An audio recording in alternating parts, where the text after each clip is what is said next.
My name is Greg Kaplan. I'm 27 years old. I'm from Chicago, Illinois, born and raised. I am the founder and CEO of Remote Year.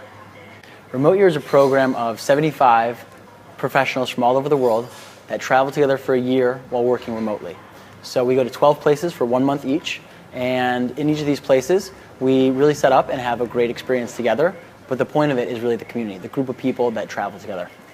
If you want to set yourself up in a position to be successful finding remote work, the best place to look is where you are already. I would guess that most of the things that you do can be done remotely, and you just have to figure out if your role can be shifted a little bit to make all of the things that you do able to be done remotely.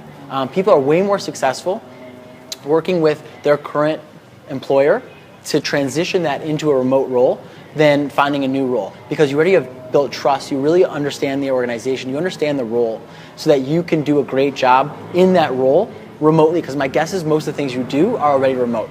And if that doesn't work and that can't happen, the second best way to find a situation where you're going to be successful working remotely is reaching out through your network and your connections to find something that fits your unique background and skill sets. You have the most understanding of the functional space that you're in, and you have deep connections with people already. So turning to those people and finding out how you can be helpful remotely with whatever they're doing, and taking that relationship and that trust that you already have and forging that into a remote relationship is one of the best places to start.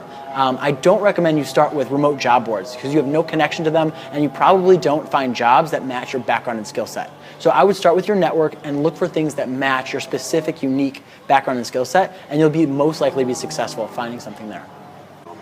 Across the board, we've seen to be a successful digital nomad, you need to have a passion for what you're doing, and you need to have an internal locus of motivation.